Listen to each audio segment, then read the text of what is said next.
अस्सलाम वालेकुम हाज़रीन और नाज़रीन, this is Sameera Nisar, CEO web. और आज हमें ज्वाइन किया है अरसलान ने और हम बहुत शुक्रगुज़ार हैं उसके लिए कि उन्होंने हमारे लिए टाइम निकाला। वो और उनकी लाइफ एक बहुत बड़ी इंस्पिरेशन, एक बहुत बड़ी मोटिवेशन है लोगों के लिए। और मैं चाहूँगी कि उनका तारुफ साथ-साथ होता जाएगा। हम सबसे पहले उनको वेलकम करना चाहेंगे अपने लाइव शो में। अस्सलाम वालेकुम, कैसे हैं आप अरसलान? जी, वालेकुम अस्सलाम। अल्हम्दुलिल्लाह मैं बिल्कुल ठीक हूँ, शुक्र अल्लाह का। और मैं आपका बहुत शुक्रगुज़ार हूँ कि आपने मुझे मौका दिया कि मैं आपके साथ थोड़ी-सी गपशप लगा सकूँ, थोड़ा-सा लोगों को के आइडियाज़ लेंगे, हम अपने आइडियाज़ देंगे तो वो इंशाल्लाह कुछ अच्छा ही होगा। जी, जी, बिल्कुल ऐसे। अच्छा अरसलान, बात करते हैं आपकी स्टडी की, बात करते हैं आपकी एजुकेशन की और उससे बहुत पहले बात करते हैं इस चीज़ की कि आप एक तरह से थोड़े-से स्पेशल हैं, थोड़े-से स्पेशल हैं, हमसे ज़्यादा आप में हिम्मत है, ठीक है? और ये जी, ऑब्वियसली आप आपकी लाइफ में कुछ ऐसा मिसहैप हुआ जिसको आपने अपनी कमज़ोरी नहीं बनने दिया और आपने इसको अपनी जी स्ट्रेंथ बिल्कुल। बनाया। अगर आप मुनासिब समझें तो आप हमसे शेयर कर सकते हैं। ये कैसे हुआ जी, था और देखिए आपने इसको कैसे ओवरकम किया? जी, जी बिल्कुल। ये 97 में इलेक्ट्रिक शॉक लगा था जिसकी वज़ह से मेरे दोनों जो बाजू हैं वो ज मिस हो गए। और उस वक़्त मैं 5th क्लास में पढ़ता था। तो बस मेरे पेरेंट्स ने, मेरे फादर जो है उनका बहुत बड़ा रोल है कि जहाँ पे जो आज मैं हूँ, उन्होंने तो मुझे थोड़ा-सा मोटिवेट किया कि अपने स्टडी को कंटिन्यू करना है। तो अल्हम्दुलिल्लाह मैंने अपनी प्रॉपर स्टडी को कंटिन्यू किया, एमबीए फाइनेंस किया मैंने। और उसके बाद 1-2 जगह जॉब्स की, उसके बाद अभी असान मैं असान नेशनल बैंक में। मैं यहाँ पे कुछ पूछना चाहूँगी। आपने कहा अपनी स्टडीज़ को क कंप्लीट किया और आपने एमबीए का ज़िक्र किया।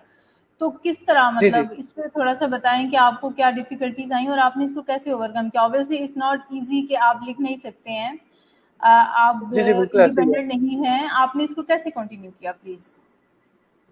बस ये मैंने बताया ना कि फैमिली का बहुत बड़ा मेरे लिए वो सपोर्टिव रोल थे और उन्होंने मुझे गाइड किया। कुछ अल्लाह ने मुझे हौसला दिया, हिम्मत दी।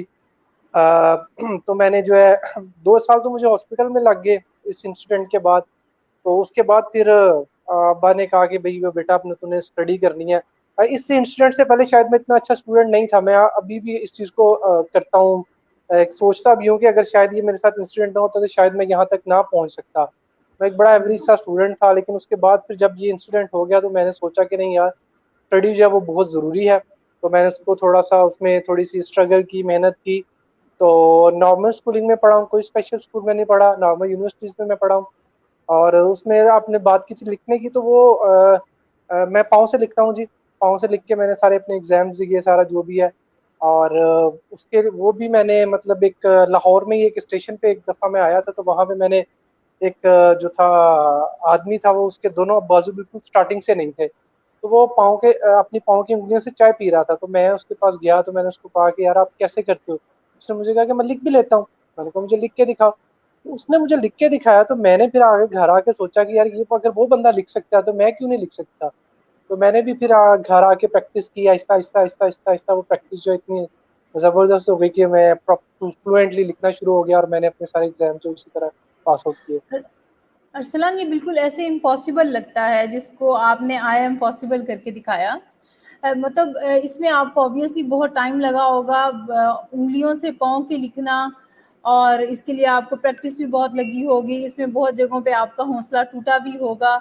अब कोई ऐसा पॉइंट बताएं जब आपको लगा कि नहीं, मैं नहीं ये कर सकता और आपने कहा बस नहीं करना। कोई ऐसा लम्हा आया इस सारे सफर में? मेरा मानना ये है कि अगर आप कोई भी काम करना शुरू करो तो अगर उसमें आप ये कह दो ना कि ये नहीं होगा, तो वो वाक़ई नहीं होगा। लेकिन अगर आप ये कह देते हैं ना कि यार ये मैंने काम होना है और ये मैंने करना है, जब आपका करने वाला जो है एलिमेंट है वो ज़्यादा हो जाएगा ना, तो फिर सारी हर्डल्स जो है ना वो खत्म हो जाती हैं। मुश्किलात आती हैं, लेकिन वो हालात और जो आपका टाइम है वो आपको सारा कुछ सिखा देता है और वो सारी चीज़ें आप मैनेज कर लेते हो। तो मैंने भी इसी तरह मैनेज किया, अल्हम्दुलिल्लाह, अल्लाह का शुक्र है। प्रॉब्लम्स आई, काफ़ी सारी प्रॉब्लम्स आई, स्टडी टाइम में भी आई। स्टडी टाइम में तो इतनी ज़्यादा नहीं आई, वो तो अल्लाह का शुक्र है मैं करता रहा। लेकिन प्रोफेशनल लाइफ में बहुत सारी हर्डल्स आई हैं। जॉब सर्चिंग में बहुत सारी प्रॉब्लम्स फेस की मैंने। आफ्टर एमबीए मैं 2 से 3 साल जो जॉब सर्च करता रहा, प्रॉपर कोई जॉब नहीं थी मेरी। जहाँ जाता था वो यही कहते थे आप कैसे काम करेंगे, आप नहीं कर सकते, हमें तो यहाँ पे वैसे वर्कर्स चाहिए जो दोनों हाथों से काम करें और बड़ा फास्टली काम करें। तो मैं उनको यही बात करता था कि यार अगर मैं यहाँ तक पहुँच गया हूँ, तो अगर आप मुझे मौका दें तो मैं आपको यहाँ, अगर यहाँ तक पहुँच सकता हूँ तो मैं आगे भी जा सकता हूँ। तो जी। अल्लाह का शुक्र है फिर अरसलान, आहिस्ता आहिस्ता टॉपिक जो है तो वो। हमारा वाकई चाइल्ड लेबर पे है, लेकिन उससे पहले हमें आपकी ज़ात में, आपकी स्ट्रगल में, आपकी सक्सेस स्टोरी में इतना इंटरेस्ट है कि अभी हम अपने टॉपिक को टच नहीं कर रहे, हम सिर्फ अपने गेस्ट को एक्सप्लोर कर रहे हैं। अरसलान, इसमें मैं आपसे एक बात पूछना चाहूँगी कि देखिए, जब आप पाँव से लिखते हैं और बिल्कुल एग्जामिनेशन आपने नॉर्मल लोगों के साथ बैठ के दिया, तो क्या आपको स्पीड के अंदर कोई रिलैक्सेशन मिलती थी, टाइम लिमिट के अंदर कोई रिलैक्सेशन मिलती थी, या आपकी माशाल्लाह इतनी स्पीड थी कि आप देखिए, जहाँ जी जी प्लीज। जी जी, हाँ, स्पीड का थोड़ा सा इशू था कि मैं थोड़ी स्पीड कम थी, तो वो ये होता था कि जो मिड टर्म होते थे या जो दूसरे स्कूल में होते वो मैं खुद ही पाँव से करता था, लेकिन एनुअल में फिर जो आपको पता है टाइम का इशू होता है, टाइम नहीं वो देते ज्यादा, तो वो फिर वहां पे मुझे राइटर प्रोवाइड कर देते थे।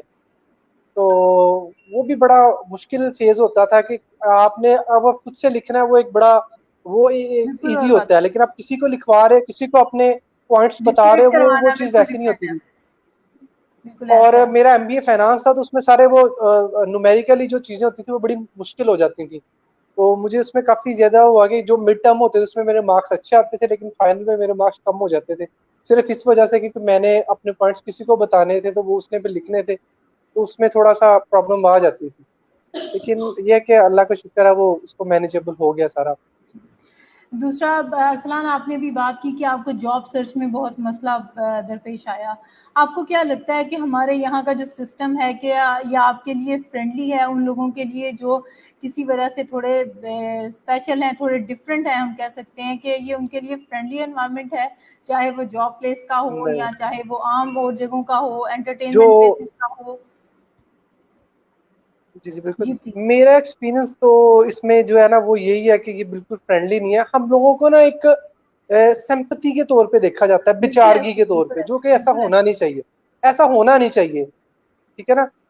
जो मतलब आप क्यों किसी को बेचारा कह रहे हो या क्यों किसी पे तरस खा रहे हो, बिल्कुल। ये चीज तो बड़ी गलत मेरे माइंड में आती है, और मुझे बड़ा इस चीज का दुख भी होता है। अब तो ये चीजें जो होती है ना, वो कह रहे हैं ना कि यूज टू हो गया इन चीजों का। स्टार्टिंग में बड़ा फील करता था कि यार ये क्यों ऐसा कर रहे हैं, लेकिन अब इन चीजों बिल्कुल। को मैं वो अपने माइंड में नहीं लेता। तो हमारा इन्वायरमेंट बड़ा अजीब सा है हम जैसे लोगों के लिए। कोई अरसलान, स्पेशल यहाँ मैं एक फैसिलिटीज चीज नहीं है। ऐड करना चाहूंगी। काबिल तस्त तो वो लोग हैं जो दो हाथ, दो बाजू, दो आंखें, दो कान होने के बावजूद कुछ नहीं करते और दूसरों पे बात रखते हैं और सिस्टम के कीड़े निकालते हैं और कहते हैं हम कुछ कर नहीं पाए। और आफरीन है आप बिल्कुल पे ऐसे कि है। आपने अपनी एक चीज, अगर थोड़े आप डिफरेंट थे या डिफिकल्ट था आपके लिए, लेकिन इसके बावजूद आप अल्हम्दुलिल्लाह आपने अपनी एजुकेशन का सफर तय किया, आपने अपनी जॉब स्टार्ट की और आपने बहुत सी चीजों को फेस करते हुए आप एक मुकाम तक पहुंचे।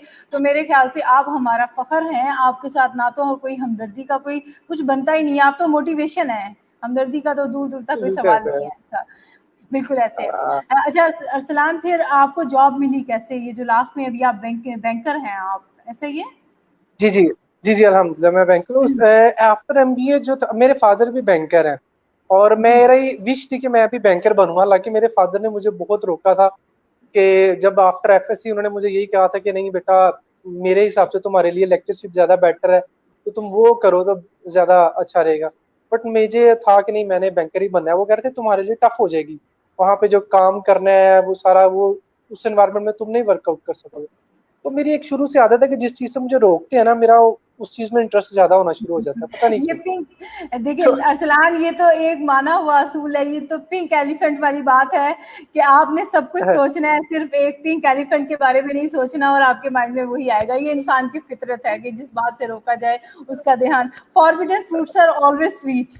ऐसे ही हुआ था हवा और जी आदम बिल्कुल के ऐसे ही है। रिश्ते में और भी। बिल्कुल ऐसे ही है। ऐसे ही है, और मेरे साथ कुछ एक्स्ट्रा ऐसे है कि जिस काम से मुझे कहते हैं ना कि तुम्हारे लिए मसला हो जाएगा, इसमें नहीं होगा, तो मैं कहता हूँ क्यों मसला हो जाएगा, अगर बाकी लोग कर सकते हैं तो मैं क्यों नहीं कर सकता। एटलीस्ट बिल्कुल मैं कोशिश तो ऐसे करूँ ना। तो इसी तरह मैंने कोशिश की। आफ्टर एमबीए जो मैंने एक एनजीओ में जॉब की, उसके बाद फिर मैंने एक टेक्सटाइल सेक्टर में जॉब की। तो यहाँ पे काफी देर से मैंने एप्लीकेशन दी हुई थी। उसके अलावा मैंने बहुत सारे टेस्ट वगैरह दिए। एक दफा एक टेस्ट में क्लियर भी हो गया, इंटरव्यू में उन्होंने मुझे रिजेक्ट कर दिया ड्यू टू माई डिसेबिलिटी। तो वहाँ पे मैं काफी ज्यादा डिमोटिवेट हो गया कि यार ये तो बड़ा गलत बात है कि मैं इतनी स्ट्रगल करके यहाँ तक पहुंच रहा हूँ, लोग मुझे अपॉर्चुनिटी नहीं दे रहे। तो बस फिर अल्लाह का शुक्र है, माँ बाप की दुआएं थी, दोस्तों की दुआएं थी, अल्लाह पाक ने आपकी मुझे अपनी यहाँ पे हिम्मत लेके थी, आना था। आपकी अपनी हिम्मत और मेहनत थी आपकी, हाँ ये भी बहुत जी बड़ा बिल्कुल, फैक्टर है। तो अल्लाह ने उसको दिया, तो मैं जो एक यहाँ से बैंक से अपॉर्चुनिटी आई, तो मैंने इसको ज्वाइन किया। तो अल्हम्दुलिल्लाह लास्ट 7 ईयर से मैं सब सब कर रहा हूँ बैंक में, नेशनल बैंक में, और बड़ा अच्छा है अल्हम्दुलिल्लाह, शुक्र है अल्लाह का, बिल्कुल, बिल्कुल। जबरदस्त चल रहा है। अच्छा अरसलान, इससे पहले कि हम टॉपिक को स्टार्ट करें, मैं अपने व्यूअर्स की तरफ थोड़ा जाना चाहूँगी। इस वक्त हमारे साथ आज़म हैं, he is saying welcome sir, great sir, और सैयदा अरसलान हैं, और I can't understand her like message, उन्होंने शायद उर्दू में कुछ लिखने की कोशिश की है। तो और हमारे साथ इस वक्त मुबीन अंजुम है, अरसलान भाई कीप इट अप। उसके बाद हमारे पास रियाज अहमद हैं, वो आपके लिए सलाम भेज रहे हैं। रामीज हैं, यूनस, ये भी आप ही के इलाके से हैं, शायद फैसलाबाद से हैं। राजी ब रजा रहना बंदे को अल्लाह की ज़ात के करीब कर देता है। सबा हैं हमारे साथ, शी इज सेइंग माशाल्लाह ब्रेव बॉय। मुझे कहीं पे हमदर्दी का फैक्टर नजर नहीं आ रहा, हर तरफ एप्रिसिएशन है आपके लिए अरसलान। यहाँ पे मैं आपसे इख्तलाफ करूंगी। ओके, राना बिशारत हुसैन कह रहे हैं great brother, keep it up. देख लें अरसलान, हमारे व्यूअर्स तो आपकी हिम्मत बना रहे हैं, you are a motivation for them, best wishes for you. बाज आ जाओ तुम, I don't know what kind of comments है, कुछ आपके व्यूअर्स नोटी भी होते हैं अंदर। एनी हो, आप प्रेज ऑलवेज विद यू। तो अरसलान, अब हम चलते हैं अपने टॉपिक की तरफ। हमारा टॉपिक है चाइल्ड लेबर। पहले तो आप बताएं, आप क्या समझते हैं चाइल्ड लेबर है क्या, इसके बारे में थोड़ी सी अपना आपका पॉइंट ऑफ व्यू क्या। एक तो लगी बंदी डेफिनेशन है, या किसी चीज का एक कॉन्सेप्ट होता है, एक होता है आप किसी चीज को डिफरेंट पर्सपेक्टिव से देखते हो। आप क्या समझते हो चाइल्ड लेबर क्या है और ये क्यों बुरी है। ऑब्वियसली ये हम इसको नेगेटिव ही लेते हैं ज्यादा।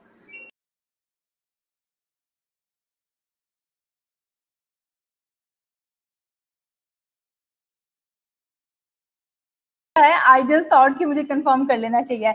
नहीं, वो उनकी वाइफ है, और मैंने एक इंटरव्यू देखा था, उसमें वो बहुत ज्यादा प्राउड फील कर रही थी आपकी लाइफ पार्टनर होने के हवाले से, और दैट इज रियली गुड। आप लोगों की अंडरस्टैंडिंग और आप लोगों की हैप्पी लाइफ देख के भी बहुत अच्छा लगता है। तो अरसलान, हम हाँ जी, हाँ चाइल्ड जी, लेबर की बात कर रहे थे जी, आप अपना जी जी, चाइल्ड पर्सपेक्टिव। लेबर, जी चाइल्ड लेबर जो मेरे हिसाब से एक बड़ा एक चीज नेगेटिव चीज है, क्योंकि जो हर बंदे की ये वाली जो लाइफ होती है, इसमें वो बंदे ने अपनी सारी जो फ्यूचर्स प्लानिंग करनी होती है, उसके लिए सोचना होता है कि मैंने ये करना है वो करना है। लेकिन उसी लाइफ में अगर उसको इतनी स्ट्रगलिंग लाइफ हो जाएगी, उसको काम करना पड़ेगा, उसके जो अपने गोल्स हैं, जो अपनी उसकी विशेज हैं, वो खत्म हो जाएंगी, और वो फिर कुछ कर नहीं पाएगा। वो फिर वो बाई से मजबूरी, मोस्टली तो ऐसा ही होता है ना कि ये लोग जितने भी हैं बाई से मजबूरी कर रहे हैं, या जितने भी हैं छोटे लोग जो काम कर रहे हैं, और फिर उनको हम लोग उनको मिसयूज करते हैं। जो मैंने देखा हमारी सोसाइटी जो है, सपोज के अगर किसी इंडस्ट्री में या किसी फैक्ट्री में वो बच्चे काम कर रहे हैं, तो वो उनको उनको अगर वहां पे एक बड़ा बंदा काम कर रहा है, तो उसको वो उसकी सैलरी उसकी ज्यादा होगी, लेकिन बच्चों को वो आधी सैलरी देते हैं और उनसे काम भी इतना ज्यादा करवाते हैं। तो ये एक गलत है चीज जो भी हमारी सोसाइटी में, और बहुत ज्यादा है, आई थिंक सो पाकिस्तान में तो इसका बहुत ज्यादा ये है जो चाइल्ड लेबर है। तो इसके लिए जो है हमारी गवर्नमेंट वो तो कुछ ना कुछ करे, लेकिन हमें इंडिविजुअली भी कुछ करना चाहिए। जो मेरा पॉइंट है कि एटलीस्ट देखिए, हम लोग कह तो देते हैं कि बुरी चीज है, लेकिन हम अपने घरों में ही जो है छोटे छोटे बच्चों को काम पे रख लेते हैं। तो हम लोग जैसे दूसरों को तो तनकीद करते हैं, लेकिन अपने घरों में ही अपने पे नहीं ये देखते कि हम क्या कर रहे हैं, या हम लोग उसको क्या कर रहे हैं। एटलीस्ट हम अगर हम इतना अफोर्ड कर सकते हैं कि हम अब बच्चों को रख, एटलीस्ट चलो अगर आप उसको रख रहे हैं, तो एटलीस्ट उनको उनकी एजुकेशन पे भी थोड़ा सा फोकस करें, उनको उनकी तालीम पे भी थोड़ा सा फोकस करें, उनको उस चीज के लिए सपोर्ट करें। तो आई थिंक सो ये थोड़ा सा उसको कम किया जा सकता है। जी, अरसलान, आपको इसमें क्या लगता है कि इसमें कौन जिम्मेदार है, बच्चों के पेरेंट्स, हमारी सोसाइटी, जो लोग हायर कर रहे होते हैं या बच्चों को काम पे रख रहे होते हैं वो, या बच्चे खुद। मेरे हिसाब से तो जो मैंने देखा है या जो मैंने नो चीजें ऑब्जर्व की हैं, उसमें तो सबसे ज्यादा जो है कि गुर्बत जो है ना वो इंसान को सारा कुछ करने पे मजबूर कर देती है। कि हालात उनके इस तरह के होते हैं कि वो चाह के भी वो स्टडी को कंटिन्यू नहीं कर पाते हैं। जो मोस्टली जो लोग हैं जो पढ़ना चाहते हैं लेकिन उनके पास इतने रिसोर्सेज ही नहीं है। हालांकि हमारा जो गवर्नमेंट है वो उसको उसकी जिम्मेदारी है इस चीज की कि वो जो है 5 साल से लेके 16 साल तक के बच्चे की स्टडी जो है उसकी जिम्मे है, लेकिन उसके ऊपर इम्प्लीमेंट नहीं हो पा रहा है। ऐसा ऐसे शायद हालात ऐसे नहीं है या हम लोग इसके ऊपर फोकस नहीं कर पा रहे हैं या उसको उसको प्रॉपर देख नहीं रहे, उसके जो मॉनिटरिंग प्रॉपर हो रही, जो जो ये चीजें नहीं मैनेज हो रही हैं। तो बाकी हम लोग भी बहुत उसमें रोल है हमारा भी, हम लोग भी उसमें बराबर के शरीक हैं। जो लोग हम लोग हायर करते हैं इतने छोटे बच्चों को काम के लिए, सिर्फ इसलिए कि यार अगर हम बड़ा बंदा रखेंगे तो उसको हम ज्यादा पैसे देंगे, छोटे बच्चे को है कि हम कम पैसे दे देंगे, हम हमारा काम भी हो जाएगा, हमारे पैसे भी सेव हो जाएंगे। तो हम लोगों का रोल भी बहुत ज्यादा मायने रखते हैं। हम सिर्फ गवर्नमेंट को या उन पेरेंट्स को ब्लेम नहीं कर सकते हैं, हम लोग भी इसमें बराबर के शरीक है मेरे पॉइंट ऑफ व्यू से। जी, बिल्कुल ऐसे। अरसलान, जहाँ तक आपने एजुकेशन की बात की, तो गवर्नमेंट स्कूल्स के अंदर किताबें भी फ्री मिल रही हैं, बैग्स फ्री मिल रहे हैं, यूनिफ़ॉर्म फ्री मिल रहे हैं, सम टाइम जो है वो थोड़ा बहुत साथ में स्टाइपेंड टाइप की भी चीज़ मिलती है। तो इसके बावजूद पेरेंट्स का रुझान आपको क्यों लगता है, आपको क्या लगता है कि ऐसा क्यों है कि वो बच्चे को वहाँ उधर स्कूल में भेजने की बजाय मुख्तलिफ जगहों पे जिसको वो हुनर का नाम देते हैं कि छोटे-छोटे बच्चे जो हैं वो मैकेनिक की शॉप पे नज़र आएँगे आपको, वो चाय बनाते हुए नज़र आएँगे, वो चाय डिलीवर करते हुए नज़र आएँगे, वो होटल्स में काम करते हुए नज़र आएँगे और उनकी शख्सियत वहीं ख़त्म हो जाती है जब उनको कोई छोटा-छोटा कह के बुलाता है। तो आपको क्या लगता है कि जब गवर्नमेंट तालीमी पॉलिसीज़ इस तरह की बना रही है, इसके बावजूद पेरेंट्स का रुझान क्यों नहीं है बच्चों को स्कूल भेजने का? वो क्यों उनको दुकान पे या काम के लिए भेजते हैं? आई थिंक पेरेंट्स की जो थिंकिंग है उसको चेंज करना चाहिए। गवर्नमेंट अगर इतना काम कर रही है एजुकेशन के ऊपर, अगर वो मतलब बच्चों के लिए इतने स्टेपन करा रही है या बुक्स उनको फ्री प्रोवाइड कर रही है कुछ इस तरह, तो आई थिंक सो कि उनकी पेरेंट्स की भी थोड़ी सी जो है ना ट्रेनिंग्स होनी चाहिए, उनको थोड़ा सा मोटिवेट करना चाहिए। उनके इलाके में जाके कुछ वर्कशॉप्स ऐसी करनी चाहिए, कंडक्ट करनी चाहिए, जिसमें उनको बताया जाए कि जो एजुकेशन है वो बहुत ज़रूरी है आपके बच्चों के लिए, उनके मुस्तकबिल के लिए। तो काम तो एक हुनर, उनका माइंडसेट ये होता है कि यार ये मैट्रिक करेगा, मैट्रिक के बाद भी तो काम सीखेगा ना, तो वो जो मैट्रिक का टाइम है वो वेस्ट कर रहे हैं। तो वो उनका थोड़ा सा माइंड को चेंज करना चाहिए हम लोगों को, उसके ऊपर थोड़ा सा काम करना चाहिए। कि जो इस तरह के रूरल ज्यादातर ये जो उनकी थिंकिंग है, आप देखें ना कि शहरी इलाकों में तो बहुत कम जो लोग हैं उनका माइंड इस तरह का होगा, बिल्कुल क्योंकि ऐसे। उनका इन्वायरमेंट इस तरह का होता है। तो थोड़ा लेकिन रूरल एरियाज में ये वाला जो माइंडसेट है बहुत ज्यादा है, कि उनके माइंड में यही है कि नहीं यार हम लोग क्या 10 10 साल अगर बच्चा पढ़ेगा मैट्रिक करेगा तो उसके बाद फिर वो कुछ इस तरह का, वो कहते हैं यार बजाय इसके कि 10 साल में वो कुछ सीख लेगा तो उसको काम पे डाल देते हैं, उसको कुछ हुनर सिखाना शुरू कर देते हैं। तो एटलीस्ट उन लोगों को फोकस करना चाहिए, उन लोगों को प्रॉपर जो है उनकी काउंसलिंग करनी चाहिए, उनकी जो है मेंटल जो थोड़ी सी जो उनकी ग्रूमिंग करनी चाहिए कि उनकी जो थिंकिंग है थोड़ी सी चेंज हो। उनको थोड़ा सा एजुकेट किया जाए पहले पेरेंट्स को, कि आप अपने बच्चों के साथ जो है ये अपने साथ तो जुल्म कर ही रहे हैं लेकिन अपने बच्चों के साथ भी जुल्म कर रहे हैं, आप अपनी आने वाली नस्लों के साथ जुल्म कर रहे हैं। आप अपनी नस्लों को बढ़ाने अच्छा करने के लिए आपको थोड़ी सी हिम्मत करनी चाहिए, आपको थोड़ी सा सेक्रीफाइस करना चाहिए। अगर आप अभी से सेक्रीफाइस करेंगे तो आपकी आने वाली नस्लें जो वो अच्छा उनका फ्यूचर होगा, वो अच्छा जो है वो पाकिस्तान के लिए काम कर सकेंगी, आपके लिए काम कर सकेंगी, आपको जो सर फखर फखर से बुलंद कर सकेंगी। तो थोड़ा सा पेरेंट्स को, जो उन बच्चों के पेरेंट्स हैं जो इस तरह के इलाके हैं वहां पे जाके थोड़ी सी कुछ वर्कशॉप्स करनी चाहिए, कुछ ट्रेनिंग प्रोग्राम्स करने चाहिए ताकि उनको मोटिवेट किया जा सके। यहाँ मैं बहुत एक ब्रूटल सा क्वेश्चन करूंगी या समझ लें एक ब्रूटल सा थॉट शेयर करना चाहूंगी। अरसलान, जब पेट जी। में खाना ना हो तो ना तो मोटिवेशन सूझती है और ना ही फखर सूझता है। उस वक्त सिर्फ ये होता है कि हम कमाएं कैसे। अगर हम ऐसा कोई इनिशिएटिव लेना चाहते हैं तो आप क्या सोचते हैं कि किस तरह से ऐसे पेरेंट्स जो आगे से सिर्फ एक ही जवाब देते हैं कि मैट्रिक के बाद भी तो उन्होंने काम ही करना है, उनको हम कैसे कन्विंस करें? कोई उसमें उनको कन्विंस इसी तरह किया जा सकता है ना कि बहुत सारी हमारे मुल्क में जो है एनजीओज हैं, बहुत सारे इदारे ऐसे हैं जो इस चीज़ पे काम कर भी रहे हैं। वो रूरल एरियाज में जो है वो एजुकेशन पे बहुत ज़्यादा काम कर रहे हैं और उनका मैं एक इसी एनजीओ के साथ काम भी कर रहा हूँ, सिटीजन फाउंडेशन। तो उनका भी यही जो गोल है यही है कि इस तरह के इलाकों में जाके वो इतने उन्होंने मतलब ये नहीं कहा कि, क्योंकि हमारे एक माइंडसेट ये भी बन गया हुआ ना कि सरकारी स्कूल में पढ़ेंगे तो कुछ फायदा नहीं होगा, शायद हम आगे बढ़ नहीं सकेंगे, हमें वहां पे प्रॉपर। लेकिन ये टीसीएफ जो है वो इतने अच्छे कहने के लेवल के स्कूल बनाए हैं उन्होंने अपने रूरल एरियाज में जाके, इतनी अच्छी बिल्डिंग, इतना अच्छा स्टाफ हायर करते हैं, इतना सारा कुछ करते हैं।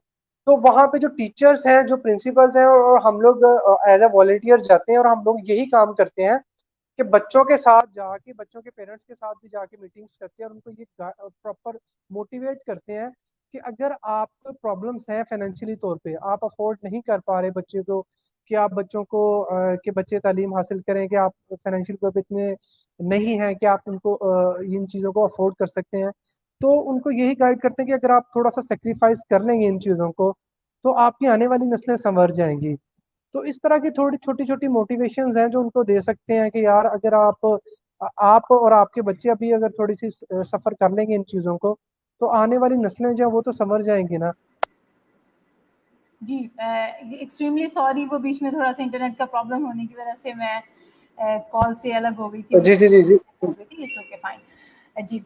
अरसलान, और आप क्या सोचते हैं कि इसके अंदर कहीं पीछे बहुत बैक पे कुछ और भी रीजंस हैं, कुछ ऐसी रूट काजेज हैं जो चाइल्ड लेबर की वजह बनती हैं? जी बिल्कुल है। मैं क्या समझता हूँ कि जिस एरियाज में मतलब कि जिस तरह हम जिस कम्युनिटी में रहते हैं, हमें इर्द गिर्द देखना चाहिए कि अगर हम इतना अफोर्ड कर सकते हैं कि हमें अपने आसपास मोहल्ले में इधर उधर देखना चाहिए कि कुछ ऐसे लोग हैं, कुछ ऐसे घर हैं कि जिनमें जो बच्चे हैं वो पढ़ना चाहते हैं, उनको पढ़ना चाहिए, लेकिन वो इन चीज़ों को अफोर्ड नहीं कर सकते। तो आई थिंक सो कि हमें इंडिविजुअली तौर पे हर बंदे को इंफरादी तौर पे कोशिश करनी चाहिए कि उनको जो है एजुकेशन के लिए थोड़ा सा सपोर्ट करें, उनकी स्कूलिंग के लिए कुछ अरेंज करें, या एटलीस्ट उनको ट्यूशंस ही दे दें, उनको घर में ही गाइड करना शुरू कर दें कि यार आप लोग पढ़ो, आप अगर चलो अगर आपके फाइनेंशियल तौर पर आप इस तरह के हो कि आप काम कर, लेकिन आप शाम को 2 से 4 घंटे आओ, आप जो टाइम होता है आप मेरे पास आ जाओ, मैं आपको गाइड करता हूँ, मैं आपको पढ़ाता हूँ, मैं आपकी फीस अफोर्ड करूंगा। तो एटलीस्ट हमें इंडिविजुअली तौर पे थोड़ा सा जो है ना वो करना चाहिए कोशिश, तो इसको सॉर्ट आउट कर सकते हैं हम।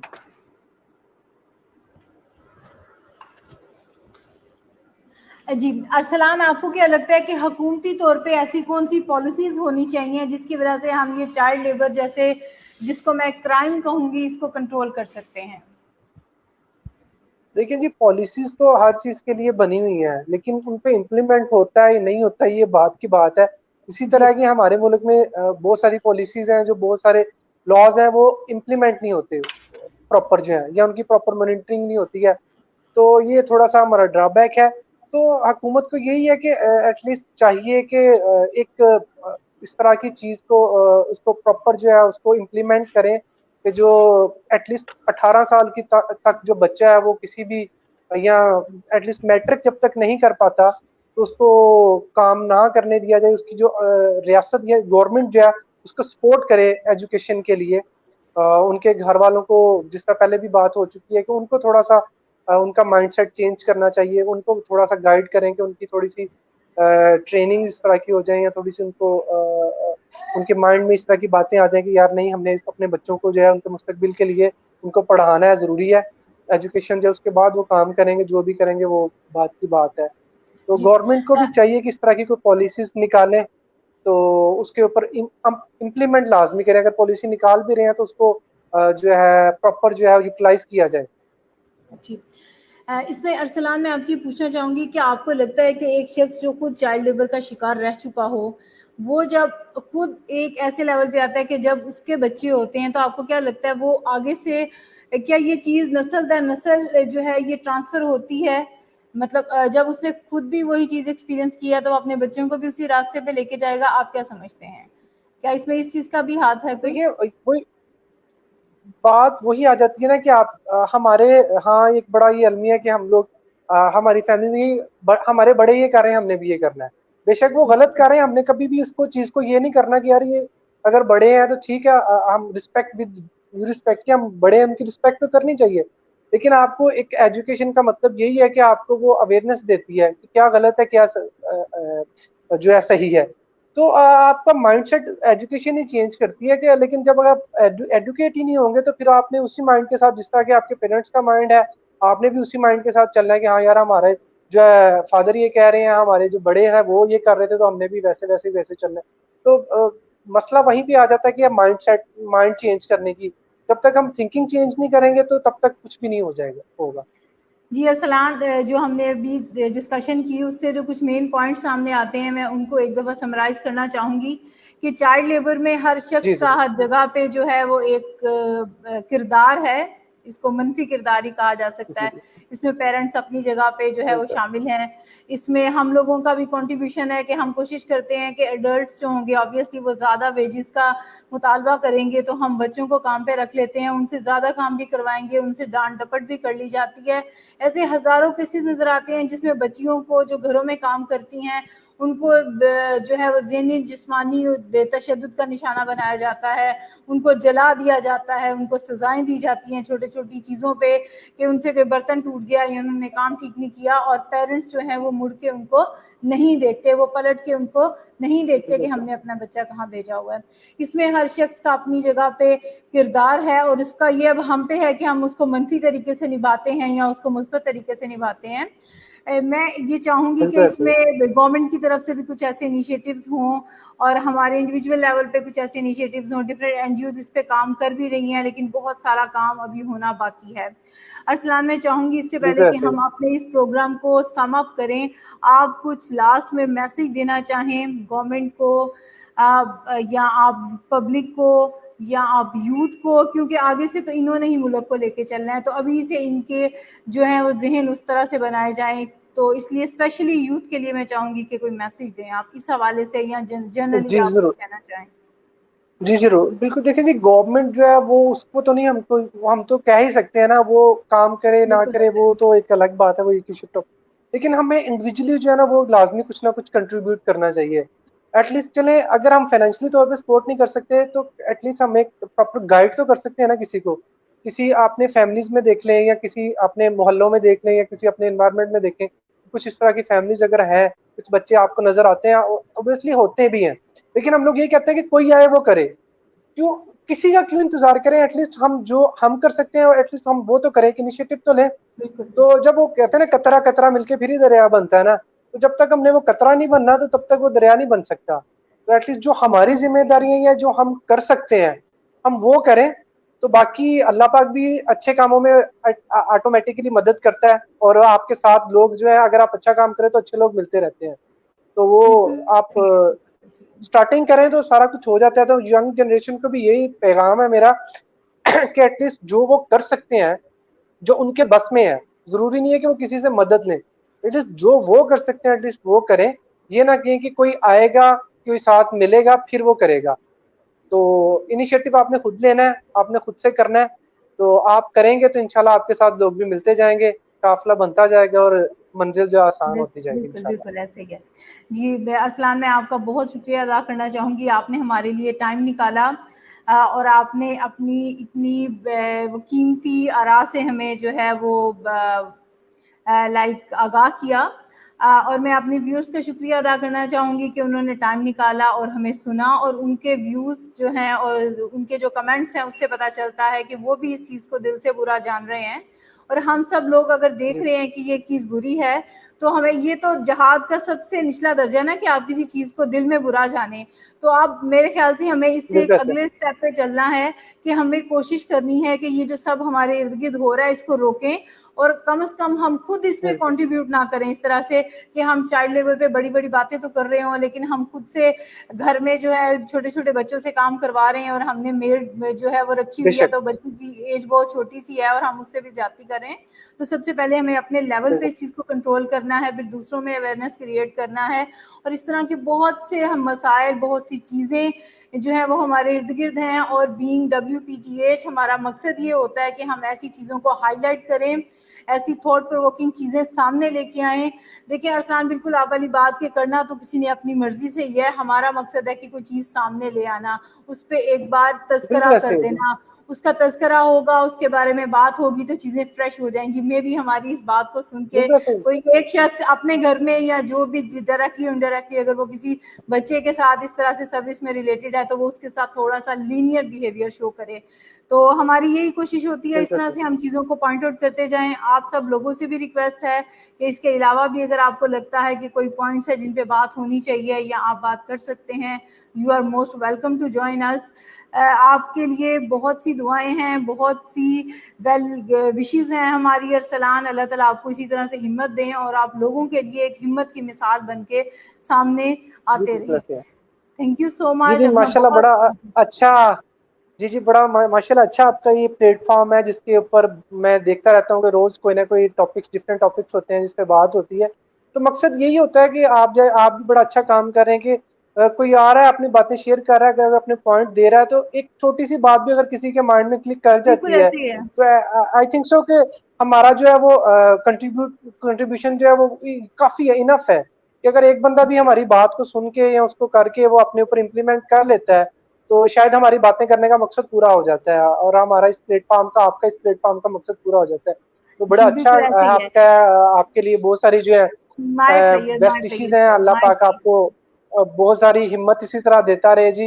आप और लोग जो है आपसे बहुत कुछ सीखते रहे और हमारा मुल्क जो इसी तरह तरक्की करता रहे, लोग खुश रहें और आबाद रहें, बस यही मेरी दुआ है। खुश रहें, खुश रखें और अल्लाह पाक जो है आप सबको ये जिंदगी है। गौहर परवेज आपके लिए सलाम भेज रहे हैं और वो कह रहे हैं my hero, he is really impressed. और शाहजेब हैं, वो WPTH के लिए जो है वो अपनी जो है वो फीलिंग्स शेयर कर रहे हैं। Thank you so much for all of you. आप वक्त निकालते हैं, आप हमें सुनते हैं, आप हमारे साथ होते हैं। आप आपकी वजह से हमारी इसी बैठक की रौनक है।